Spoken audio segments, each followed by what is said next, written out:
श्रीपाद राजम शरण प्रपत्ती अध्याय 45. श्री हनुमंताला भूमीवर अवतार घेण्याची अनुज्ञा. काशी क्षेत्रातील श्रीपाद प्रभूंच्या लीला. श्री भास्कर पंडितांच्या घरी आमचं मध्यान्ह भोजन झालं. त्यानंतर त्यांनी सांगण्यास सुरुवात केली. ते म्हणाले, श्रोतेहो, श्रीपाद प्रभूंच्या लीला अतर्क्य आहेत.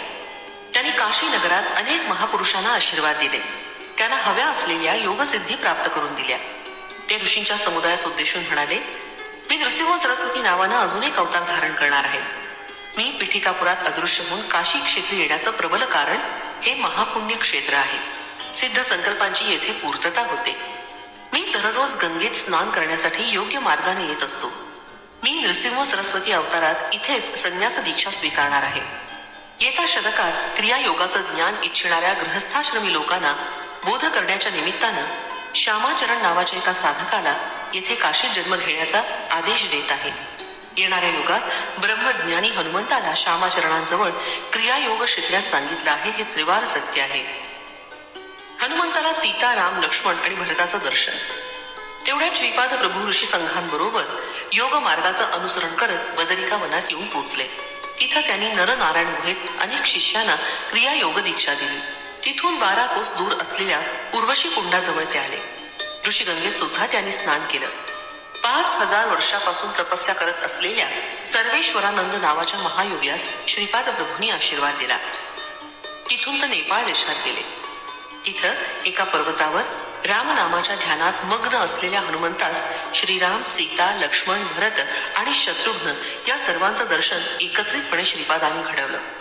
ते हनुमंताला म्हणाले, हे हनुमंता, तू रामनामाचा किती कोटी जप केलास याचा अंदाज लागत नाही. इतक्या थोड्या काळात तू रामनामाचा एवढा महान जप केलास की चित्रगुप्ताला सुद्धा त्याचा हिशेब ठेवणं अशक्य झालंय. यामुळेच तू चिरंजीव पदास प्राप्त झालास. तू कालातीत आहेस. तुझं आयुष्य किती लक्ष वर्ष आहे हे चित्रगुप्ताला सुद्धा लिहिणं अशक्य आहे. तू कलियुगात अवतरित हो. जितेंद्रिय होऊन सर्वांना वंदनीय होशील. रामबीज महिमा. यावर हनुमंत म्हणाला, प्रभू रामबीज हे अग्निबीजच आहे. त्यांच्यामुळेच मला अग्निसिद्धी प्राप्त झाली. मी देहबुद्धीनं तुमचा अंश आहे. आत्मबुद्धीनं मी तुमचंच स्वरूप झालो आहे. मी कोणत्या स्वरूपात अवतार घ्यावा ते मला सांगा. श्रीपाद प्रभू मंद हास्य करून म्हणाले, तू शिवांश रूपाचा रामभक्त हो. अरबी भाषेत अल म्हणजे शक्ती आणि अहा म्हणजे ती शक्ती धारण करणारा, म्हणून अल्लाह म्हणजेच शिवशक्ती स्वरूप असा त्याचा अर्थ आहे. इतकी वर्ष सीतापती म्हणून माझी सेवा केलीस. आता यवन जातीच्या लोकांनी अंगीकार करण्यायोग्य असा शिवशक्ती स्वरूप अल्लाह नावानं माझी आराधना कर. यावर हनुमंत म्हणाला, प्रभू, मला भारद्वाज महर्षी त्रेतायुगात सावित्री काठक पिठापुरात करणार असल्याचं ज्ञात होतं. त्यावेळी दिलेल्या वरामुळं तुम्ही भारद्वाज गोत्रात जन्म घेणार असल्याचं मला समजलं होतं. त्यामुळे मी तुम्हाला सोडून कोणत्याही परिस्थितीत राहू शकत नाही. तुमचं आणि माझं गोत्र एकच आहे, त्यामुळे मी तुमचा मुलगाच आहे, होय ना? श्रीपाद प्रभू आणि हनुमंताचा संवाद. यावर श्रीपाद प्रभू म्हणाले, बालका हनुमंता, तू धारण केलेला देह हा भारद्वाज गोत्राचा आहे. यावर हनुमंत म्हणाला, अल्ला मलिक याचा अर्थ अल्लाच सर्वांचा मालक आहे असाच ना? श्रीपादाने मोठ्या प्रेमभरानं हनुमंतास आलिंगन दिलं आणि म्हणाले, हनुमंता, तू देहबुद्धी सोडून दे. तू माझाच अंश आहेस. प्रभू, याचा मी अंगीकार करतो की मी तुमचाच अंश आहे. हनुमंत म्हणाला, मी या भूमीवर तुमचं कार्य करून नंतर मूळ तत्वात विलीन होऊन जाईल, तेव्हा अंश अवतारही पूर्णपणे नष्ट होईल. अंश अवतारात मूळ तत्व निरंतर माझ्या सोबतच राहतील. ती तत्व जेव्हा फोकावतील तेव्हा तुमच्या शक्ती संपदा आणि मूळ तत्वानी मला धरून ठेवा. यावर श्रीपाद म्हणाले, अरे हनुमंता, तू फारच बुद्धिवान आहेस. ज्या माझ्या शक्ती आहेत त्या तुझ्याच आहेत. मी नृसिंह सरस्वती अवतारात श्रीशैल्याजवळील कर्दळी वनात गुप्तपणे 300 वर्ष योग समाधीमध्ये राहीन.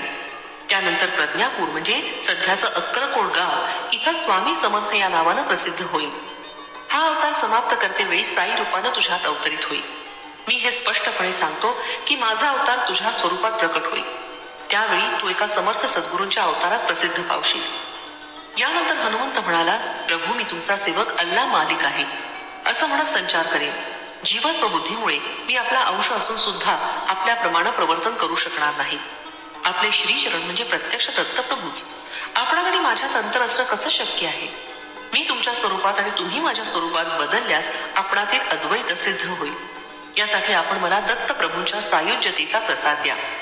श्रीपाद प्रभूंनी कालपुरुषास आपल्या जवळ येण्याची आज्ञा केली. कालपुरुष श्रीपाद प्रभूंसमोर हात जोडून उभा राहिला. तेव्हा श्रीपाद प्रभू म्हणाले, हे कालपुरुषा, हा हनुमंत कालातीत आहे. मी याला माझी सायुज्यता प्रसाद रूपानं दिली आहे. याला नाथ असं संबोधन देत आहे. आजपासून तो साईनाथ या नावानं संबोधन केला जाईल. आज दत्त जयंती साजरी करूया. हनुमंतातील चैतन्य दत्त स्वरूपात प्रकट झालं. हे पाहून ऋषी समुदाय श्रीपाद प्रभूंकडे आश्चर्यानं पाहू लागला. तेवढ्यात हनुमंताच्या शरीरातील जीवाणूचं विघटन झालं. त्यातून अनसूया माता प्रकट झाली. ती श्रीपाद वल्लभांना पाहून म्हणाली, बाळ कृष्णा, तू किती उत्तम मुलगा आहेस. तुला जन्म दिला तेव्हा सर्वसाधारण मातेला होणाऱ्या प्रसव वेदना मला झाल्या नाहीत. मातेला अशा वेदनेमध्ये सुद्धा एक प्रकारचं सुख असतं.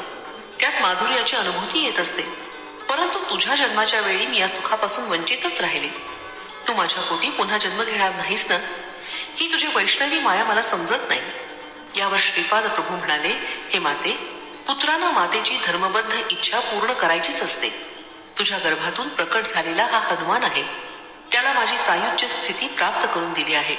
एका प्रकारे सांगायचं म्हणजे माझ्या मायेनं मी तुझ्या पोटी पुन्हा जन्म घेत आहे. थोड्याच वेळात तुला तीव्र प्रसव वेदना होतील. अनसूया मातेनं 3 शिरे असलेल्या दत्तमूर्तीस जन्म दिला. थोड्याच वेळात ती मूर्ती अंतर्धान पावून तिच्या मांडीवर एक शिशु प्रकट झाला. त्या नवजात शिशुला अनसूया देवीनं स्तनपान करवलं. ही घटना घडल्यानंतर थोड्याच वेळात हनुमंताचं स्वरूप दिसलं. त्यांच्या समोर श्रीरामचंद्र उभे होते. त्यानंतर हनुमान म्हणाला, ब्लेंच धर्मातील चांगली तत्व आणि सनातन धर्माची उत्तम तत्व या दोघांचा समन्वय करण्याचा आम्ही प्रयत्न करीन. ब्लेंच लोकांचा सुद्धा गुरु असावा ना? यावर श्रीपाद म्हणाले, मेहबूब सुभानी नावाचा एक महाज्ञानी माझ्यात सामावलेला आहे. तो वारिफ अली या नावानं अवतरित होईल. तो तुझा गुरु होऊन योग रहस्याचं ज्ञान देईल. क्रियायोगाचं ज्ञान श्यामाचरण नावाचे गुरु देतील. त्यांच्याकडून तुला हवे असलेले वर प्राप्त होतील. माणिक प्रभूंचा आविर्भाव. प्रभू, तुम्ही पद्मावती व्यंकटेश्वर स्वरूप असल्याचं मी ऐकलं होतं. तुमची आराधना जाणणाऱ्या वैष्णव स्वामींना सुद्धा तुमचा अनुग्रह प्राप्त झाला. यानंतर श्रीपाद प्रभू म्हणाले, निरंतर माझं स्मरण करून माझ्या चैतन्य रूपात तुझ्या मनाला सदैव लीन कर. गोपालराव नावाचे महावैष्णव तुझे गुरु होतील असा मी तुला वर देत आहे. ते श्री व्यंकटेश्वराचे भक्त होऊन व्यंकन्ना या नावानं संबोधित होतील. त्यांच्या महाप्रयाणानंतर त्यांच्या अस्थी काही काळापर्यंत एका मातीच्या भांड्यात घालून भूमीमध्ये सुरक्षित ठेव. माझी सूचना मिळाल्यानंतर तू ते भांड उघडून पहा. त्यात व्यंकटेशाची मूर्ती असेल. त्या मूर्तीची तू पूजा कर. मी प्रसन्न होईन आणि तुला इच्छित वर प्रदान करीन. यावर हनुमंत जानकी मातेस म्हणाला, माते, तुम्हाला अत्यंत प्रेमानं आणि वात्सल्य भावानं एक माणिक मोत्यांचा हार दिला होतास. त्या हारातील माणिक मोत्यात राम शोधण्यासाठी मी दगडानं ते माणिक मोती फोडले. परंतु त्यात श्रीराम दिसले नाही म्हणून तो हार मी फेकून दिला. या महान अपराधाची मला क्षमा करावी. यावर श्रीपाद प्रभू म्हणाले, देवाच्या सान्निध्याशिवाय कोणतंही कार्य पूर्णतेस जात नाही. तो माणिकांचा हार मी व्यवस्थित ठेवला आहे. तो हार दत्त स्वरूप आहे यात शंकाच नाही. माझ्यात असलेल्या आत्मज्योतीनं मी त्या हारात प्राण ओतलं आहे. तो माणिकांचा हार गुरुस्वरूपाच्या दिव्य तेजानं तळपत होता. ते गुरुस्वरूप माणिक प्रभूंच्या स्वरूपात प्रसिद्ध पावे. श्रीपाद श्रीवल्लभ म्हणजे बद्रीनाथ क्षेत्रातील नारायण स्वरूपच आहेत. ते पुन्हा मानव देह धारण करणार आहेत. परंतु त्यांचं नाम आणि रूप कसं असेल हे कोणीच जाणू शकत नाही. श्रीपाद प्रभूंचं द्रोणागिरी पर्वताजवळील शंबलगिरी ग्रामात वास्तव्य. श्रीपाद प्रभूंचे मामा व्यंकटावधारी महाराज विद्यार्थ्यांना वेदांचं शिक्षण देत असत. त्या स्थळाच्या जवळच एक नारळाचं झाड होतं. त्या वेधशाळेच्या दिव्य परिसरात एक वानर वेदध्ययनाकडे आकर्षित झालं होतं. ते झाडावरील नारळ न तोडता किंवा इतर कोणत्याही वस्तूला हात न लावता मोठ्या श्रद्धाभावानं वेदांच्या पाठाचं श्रवण करत असे. श्रीपाद प्रभूंनी मोठ्या निरागस भावानं विचारलं, मामा, भगवंताच्या अवताराप्रमाणे नारळाच्या झाडाचा अवतार असतो का? कृष्णा, हा कसा तुझा प्रश्न? प्रश्नाला सुद्धा अर्थ असावा. यावर श्रीपाद म्हणाले, तसं नव्हे मामा. झाडांना फळं येतात. त्या फळातील बीजापासून पुन्हा नवीन झाडाची उत्पत्ती होते. याप्रमाणे ही प्रक्रिया बीजापासून झाड आणि त्याच्यापासून पुन्हा बीज निर्मित चालूच असते. एवढ्यावर त्यांचं संभाषण थांबलं. याच वेळी त्यांच्या शेजारी असलेल्या झाडाचे एक मोठे नारळ खाली पडले. ते नारळ श्रीपादांनी आपल्या हातात घेतले. त्या वानराकडे पाहून श्रीपाद म्हणाले, तुला रिक्त हस्तानं पाठवणं मला योग्य वाटत नाही. माझ्या हाताने तुला हे नारळ प्रसाद म्हणून देत आहे. श्रीपादांनी ते नारळ त्या वानराच्या हाती देऊन मोठ्या प्रेमभावानं त्याच्या पाठीवरून हात फिरवला आणि म्हणाले, तू माझ्याकडून अजून एक नारळ मागू नकोस. तुला हे मान्य असल्यास मी तुला नारळ देईन. वानरांना होकारार्थी मान हलवली. तो नारळ घेऊन ते वानर आनंदानं निघून गेले. प्रत्यक्षात ते वानर कोण होते? श्रीपादांनी ते नारळ त्याला का दिले? अजून एक नारळ देणार नाही असे ते का म्हणाले? काही प्रयत्न न करता ते नारळ खाली कसे पडले आणि कोणासाठी? या सर्व प्रश्नांची उत्तरं कोण देऊ शकेल? श्रीपाद प्रभूंच्या लीला अद्भुत, अगम्य आणि अनाकलनीय आहेत हेच खरं. श्रीपाद प्रभू द्रोणागिरी नावाच्या संजीवनी पर्वतावर गेले. काही दिवस तेथील ऋषी मुनींच्या समुदायाबरोबर आनंदात राहिले. तिथे असलेल्या महायोग्यांना अनुग्रह देऊन कृतार्थ केलं. तिथून ते कल्की प्रभूंचा जन्म ज्या गावी होणार आहे त्या गावी गेले. तो प्रदेश महायोग्यांनी सुद्धा न पाहिलेला होता. हिमालयात हजारो वर्षांपासून तपश्चर्या करणारे महापुरुष या ग्रामात आहेत. संबल गावातील स्फटिक पर्वतावरील शुद्ध जल श्री प्रभूंनी प्राशन केलं. ते जल पिणाऱ्याचं वय वाढत नाही असं येथील जलाचं महात्म्य आहे. त्यामुळे श्रीपादांचं वय 16 वर्षाच्या कुमारासारखंच राहिलं. त्यात वयानुसार कोणताच बदल झाला नाही. श्रीपाद प्रभूंचं गोकर्ण क्षेत्रातून दिव्य लोकात प्रयाण. यानंतर श्रीपाद प्रभू अनेक दिव्य स्थानांना भेट देत साधकांना, भक्तांना, महापुरुषांना अनुग्रह देत गोकर्ण महाबळेश्वर क्षेत्रास येऊन पोहोचले. या क्षेत्री प्रभू 3 वर्ष राहिले. या पुण्यक्षेत्रात त्यांनी अनेक अगम्य लीलांचं प्रदर्शन केलं, परंतु त्यांचं वर्णन करणं केवळ अशक्यच आहे. गोकर्ण क्षेत्रातून निघून श्रीपाद प्रभू श्रीशैल्य क्षेत्रास येऊन पोहोचले. तेथे श्री बापनाचार्युनी इथं एक महायज्ञ केला होता. या यज्ञाचं फलस्वरूप श्री मल्लिकार्जुनाच्या लिंगामध्ये सूर्यमंडलातून शक्तिपात झाला होता. त्या योगानंच श्रीपाद प्रभूंचा अवतार झाला. श्रीपाद प्रभू योग मार्गानं महाअग्निगोलकासारखे लाल तप्त होऊन सूर्यमंडलात गेले.